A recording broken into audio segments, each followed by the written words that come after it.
নমস্কার, আমি ডাক্তার প্রদীপ Kumar Biswas, homeo clinic চ্যানেলে আপনাদের স্বাগত। ভিডিওটি আপনারা সম্পূর্ণ দেখবেন। ভিডিওটিতে আমি আমার সম্পূর্ণ অভিজ্ঞতা শেয়ার করেছি। আজ আমি আলোচনা করব হিপার সালফিউরিক বা হিপার সালফার। দীর্ঘদিন ধরে অনেকগুলো রোগীকে দেখেছি তার গালের ভিতর ঘা। সাধারণত শীতকাল বা শরৎকাল আসলে ঘাটা তার প্রকট আকার ধারণ করে। প্রতি বছর ঘা হতে থাকে, কিন্তু ঘাটায় দুর্গন্ধ বেরোয়। অনেক ক্ষেত্রে আবার গলার ভিতরে ঘা, সেই ঘাটা গলার ভিতর পর্যন্ত চলে যায়। দেখা গেছে তার গ্ল্যান্ডের অর্থাৎ যে টনসিল, তার দুটো সাইডে যে গর্ত মতো অংশটা থাকে, সেখানে কত কত কত কত গুটি গুটি আকারের ঘা হয়। এটা অনেক জায়গায় দেখা যায় এবং আজকাল এইগুলো বেশি হয়। এক্ষেত্রে সেই গুটি গুটি গুলোর ভিতরে সাদা একটা প্রলেপ পড়ে, তাতে অত্যন্ত দুর্গন্ধ বেরোয় এবং সেই দুর্গন্ধটা এত প্রকট যে সে সহ্য করা যায় না এবং ঠান্ডা কোন রকম সহ্য করতে পারে না, সবসময় মাফলার জড়িয়ে থাকে। সেই দেখা যাচ্ছে শরৎকালে আরম্ভ হয়, শীতকাল পর্যন্ত থাকে, কারো কারো শীতকালে শুরু হয়। এ সমস্ত বহু ক্ষেত্রে আমি দেখেছি। সেক্ষেত্রে অ্যাসিড নাইট্রিক, মার্কসল দিয়ে কোনো উপকার হয়নি। কেন হয়নি? আমি পরে দেখলাম যে সে সমস্ত রোগীগুলোর ঠান্ডা একদম সহ্য হয় না।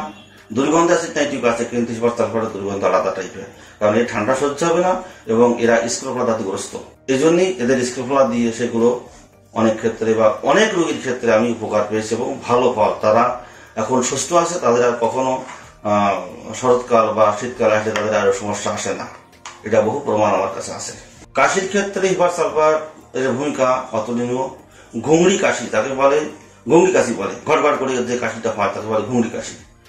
কাশিটা কাশতে কাশতে কাশতে কাশতে দম বন্ধ হয়ে যাচ্ছে, শ্বাসকষ্ট হচ্ছে, এ ধরনের কাশিতে হিপার সালফারের ভূমিকা আছে। কিন্তু একটা জিনিস লক্ষ্য রাখতে হবে, ড্রসেরা স্পঞ্জিয়া এটাও ঘুংড়ি কাশির ওষুধ, আর হিপার সালফার ঘুংড়ি কাশির ওষুধ। কিন্তু হিপার সালফার এবং ড্রসেরার ডিফারেন্সটা এই আপনাদের বলি। হিপার সালফারের কাশিটা সাধারণত শেষের দিকে বেশি হবে এবং কাশতে কাশতে দম বন্ধ হয়ে যাবে। কফটা অত্যন্ত গাঢ় দুর্গন্ধ, কফটা অত্যন্ত গাঢ় এবং দুর্গন্ধ, কাশতে কাশতে সে তার কষ্ট হয়ে যায় হিপার সালফার। এবং সবসময় দেখা যাচ্ছে যে একটা গলায় রুমাল বা মাফলার পেশি আছে। আর ড্রসেরার ঘুংড়ি কাশিটা সাধারণত দেখা যাচ্ছে বালিশে মাথা দিলেই কাশি শুরু হচ্ছে, অনবরত কাশতে থাকে। স্পঞ্জিয়ার কাশিটাও ঠিক তাই, রাত্রি 12টার পর কাশি শুরু আসছে, কিন্তু বুকে শ্বাসকষ্ট আছে, কিন্তু তার গয়ারে দুর্গন্ধ নেই। সাধারণত দেখা যাচ্ছে স্ক্রোফলা গ্রস্ত শিশুদের এই ধরনের কাশিটা বেশি হয়, কিন্তু যখনই কাশি সরল থাকে কিন্তু কাশি কফ বেরোয় না, কাশতে কাশতে অনেক কষ্ট করেই বেরোয়, সেটা তরল, সেটা ক্ষেত্রেও হিপার সালফারের ভূমিকা আছে। এটা ঘুংড়ি কাশির ক্ষেত্রে আছে এবং নর্মাল কাশির ক্ষেত্রে আছে। এটা কাশি এবং ঘুংড়ি কাশির ক্ষেত্রে হিপার সালফারের ভূমিকা ভীষণভাবে উপকারী। সাধারণত শরৎকাল শেষের দিকে এবং শীতকালের দিকে এই কাশিগুলো বেশি হয়, এটা সবসময় লক্ষ্য রাখতে হবে। শীতকাল এবং শরৎকাল হিপার সালফারের প্রিয় কাল এবং বিশেষ করে শীতকালটাই হিপার সালফার বেশি প্রয়োগ হয় চর্মরোগ অন্যান্য সমস্ত উপসর্গগুলি। বাতের ক্ষেত্রে হিপার সালফারের ভূমিকা ভীষণভাবে উপকার। সাধারণত শীতকালে দেখা যাচ্ছে যে সমস্ত বাতগ্রস্ত রোগীর অত্যন্ত যন্ত্রণা, হাঁটু ফুলে যাচ্ছে, গিট গাঁটগুলো ফুলে গেছে, সে হাঁটাচলা করতে পারছে না, অসহ্য যন্ত্রণা, সে কোন রকম চাপ সহ্য করতে পারছে না, কোন রকম স্পর্শ সহ্য করতে পারছে না, সেক্ষেত্রে হিপার সালফার একমাত্র ওষুধ। কিন্তু আমরা জানি যে অনেক রকম ওষুধ আছে যে ক্ষেত্রে নড়াচড়ায় উপশম হয় না, কিন্তু চাপে আরাম হয়। ব্রাইনিয়া যেরকম চাপে আরাম হয়, করোসিনতে চাপে আরাম হয়, এক্ষেত্রেও কিন্তু হিপার সালফার সেটা নয়। হিপার সালফারে কোন রকম চাপ সহ্য হবে না, নড়াচড়া করতে পারবে না, স্পর্শ করতে পারবে না, এগুলো লক্ষ্য রাখতে হবে। সাধারণত শীতকালের দিকে বা শরৎকাল শেষের দিকে তার বাতের যন্ত্রণা শুরু হয়।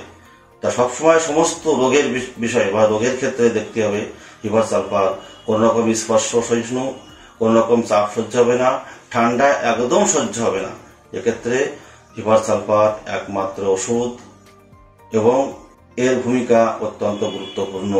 কান পাকার ক্ষেত্রে হিপার সালফারের ভূমিকা আছে। সাধারণত দেখা যাচ্ছে যে সমস্ত লোকেদের কান পেকে যায়, সাধারণত শীতকালেই কানটা পাকে, কানে অত্যাধিক দুর্গন্ধ, পুঁজ বেরোয়, পুঁজটা অত্যাধিক দুর্গন্ধ, একটু গাঢ় টাইপের বেরোয় পুঁজটা, কিন্তু কোন রকম কানে স্পর্শ করলে সে যন্ত্রণা বৃদ্ধি পায় এবং ঠান্ডায় তার সমস্ত যন্ত্রণা বেশি বাড়াবাড়ি হয়, গরমে উপশম হয়, পুঁজের বর্ণ হলুদ টাইপের, সেক্ষেত্রে হিপার সালফারের ভূমিকা খুব উপকারী। দাঁতের যন্ত্রণা হিপার সালফারের ভূমিকা আছে। যাদের দাঁতের যন্ত্রণা, দাঁত ঠান্ডা জল একদম সহ্য করতে পারে না, গরম জলে তার যন্ত্রণার উপশম হয়, সেক্ষেত্রে হিপার সালফারের ভূমিকা আছে। কিন্তু মনে রাখতে হবে, যে সমস্ত বাচ্চাদের দাঁতের যন্ত্রণা ঠান্ডায় একদম সহ্য করতে পারে না, গরমে উপশম, কিন্তু তাদের স্ক্লেরোপোরা ধাতুগ্রস্ত হতে হবে, এটা মনে রাখতে হবে। বাতের ক্ষেত্রে একটু আমার অভিজ্ঞতা শেয়ার করছি।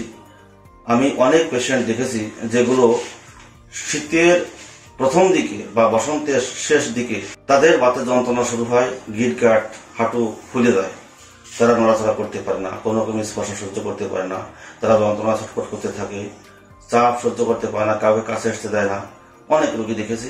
সেক্ষেত্রে তাদের প্রথমে গুয়েকাম, তারপরে ব্রায়োনিয়া সমস্ত দিয়ে উপকার পাই, বা অ্যাঙ্গুস্টোরা ভেরা উপকার পাইনি। লাস্টে তাদের হিস্ট্রি নেওয়ার পর বা তাদের বিস্তারিত জানার পর দেখলাম এটা হিপার সালফারের রোগী। 6 পড়তে শুরু করলাম, প্রথমে 6, 30, 200, অনেক রোগী সুস্থ হয়েছে।